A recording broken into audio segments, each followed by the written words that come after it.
Hello, नमस्कार। आज हम बात करने वाले हैं प्लेटिनम कंपनी के बारे में, प्लेटिनम इंडस्ट्री के स्टॉक्स के बारे में। और इस स्टॉक्स में जो गिरावट की वजह है वो हमने पिछले वीडियो में अच्छे से एक्सप्लेन की थी और गिरावट की वजह के बारे में चार्ट के बेसिस पर समझाया था। हमारा वीडियो आज फिर आपकी एजुकेशन के लिए है, बाय सेल की कोई एडवाइस नहीं है।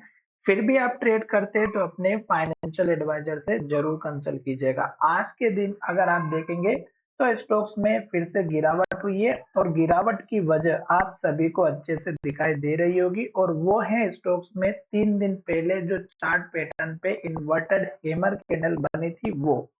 क्यों? क्योंकि स्टॉक्स ने यहाँ पर जो हाई बनाया था वो 438 या 440 का था, और स्टॉक्स बार बार इस प्राइस को रिजेक्ट करते हुए इन्वर्टेड हैमर कैंडल बना रहा था, और एक भी ऐसी कैंडल नहीं थी। तो इस स्टॉक्स में 440 रुपए के ऊपर क्लोजिंग होते हुए दिखाई दी, और वहीं से हमें स्टॉक्स में पता चल चुका था कि स्टॉक्स रेंज के अंदर ट्रेड कर रहा है, और अगर हाई को ब्रेक करेगा तो ऊपर जाएगा और लो को ब्रेक करेगा तो नीचे की तरफ जाएगा। और स्टॉक्स ने एक के बाद एक रेड कैंडल और लो बनाते हुए स्टॉक्स नीचे की तरफ आया, और स्टॉक्स का जो सपोर्ट लेवल है वो अगर आप देखेंगे तो इस कैंडल के लो के बाद स्टॉक्स ने लो नहीं बनाया, और बड़े से वॉल्यूम के साथ नीचे अगर आप देखेंगे तो वॉल्यूम के साथ स्टॉक्स ने इस कैंडल में एक बहुत बढ़िया ग्रीन कैंडल बनाई, और ये जो स्टॉक्स का लास्ट का जो लो था, टारगेट था, ये जो लो था ये टारगेट बन चुका था, और स्टॉक्स इसके ऊपर क्लोज होते हुए दिखाई दिया। फिर स्टॉक्स जब ऊपर की तरफ गया तो स्टॉक्स का जो टारगेट नेक्स्ट था वो 409 रुपए के आसपास का था, और स्टॉक्स जब इस लेवल के पास आया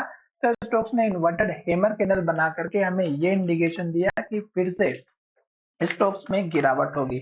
तो टॉप पर इन्वर्टेड हैमर कैंडल का बनना बहुत इंपॉर्टेंट होता है, जो कि आपको यहाँ पर भी इस कैंडल में दिखाई दे रहा होगा, इस कैंडल में भी दिखाई दे रहा है, इस कैंडल में भी दिखाई दे रहा है, इस कैंडल में भी दिखाई दे रहा है। यहाँ पर देखेंगे तो ये कैंडल भी दिखाई दे रही है, यहाँ पर देखेंगे तो ये भी दिखाई दे रही है। और ये जब भी बनती है टॉप पर या पुराने हाई के पास और नेक्स्ट ट्रेडिंग सेशन में लो टूटता है तो गिरावट आती है। अब देखिएगा एक के बाद एक रेड कैंडल और लो बनाते हुए स्टॉक्स नीचे की तरफ आ रहा है। अब स्टॉक्स का सपोर्ट लेवल जो पुराना हमारा हाई था वो है 370 के आसपास का। एक तो ये सपोर्ट का लेवल बनेगा, दूसरा बनेगा इसी कैंडल के लो का जो कि 358 का है। अब ये गिरावट क्यों कंटिन्यू रहेगी वो भी हम यहाँ पर थोड़ा सा डिस्कस करेंगे, क्योंकि निफ्टी में अगर आज के दिन देखेंगे तो हमें दो रेड कैंडल मिली है। लास्ट सेशन में भी स्टॉक्स ने सॉरी निफ्टी ने रेड कैंडल बनाई थी और एक के बाद एक हाई बनाते हुए ऊपर की तरफ जा रही थी। तो मैंने आपसे कहा था कि जब भी कोई भी स्टॉक्स हो, 5 मिनट हो या 15 मिनट हो, डेली चार्ट पैटर्न हो, वीकली हो, मंथली हो, अगर एक के बाद एक हाई और ग्रीन कैंडल बना रही तो हमें बने रहना है, और जब हाई बनाना बंद करती है, रेड कैंडल बनाना स्टार्ट करती है, तो हमें स्टॉक्स में सतर्क हो जाना है। और देखिएगा स्टॉक्स ने रेड कैंडल बना के लो के पास क्लोजिंग दी, और फिर से आज बड़ी स्पीड के साथ निफ्टी में गिरावट हुई है और निफ्टी ने इस लेवल को तोड़ दिया।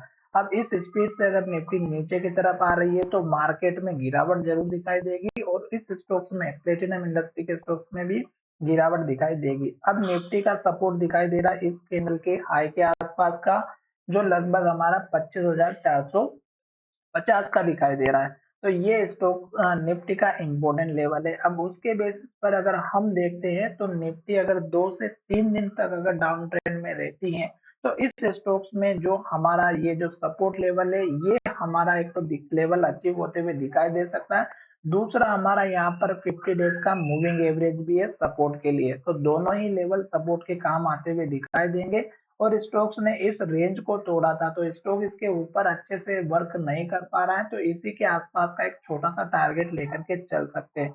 उसके पहले का टारगेट अगर आप चाहें तो इस कैंडल का हाई 398 का रख सकते हैं, और जब तक रेड कैंडल और लो बनेगा नई फ्रेश एंट्री बिल्कुल भी ना करें। हमारा वीडियो आपकी एजुकेशन के लिए था। वीडियो अच्छा लगा है तो चैनल को सब्सक्राइब करें।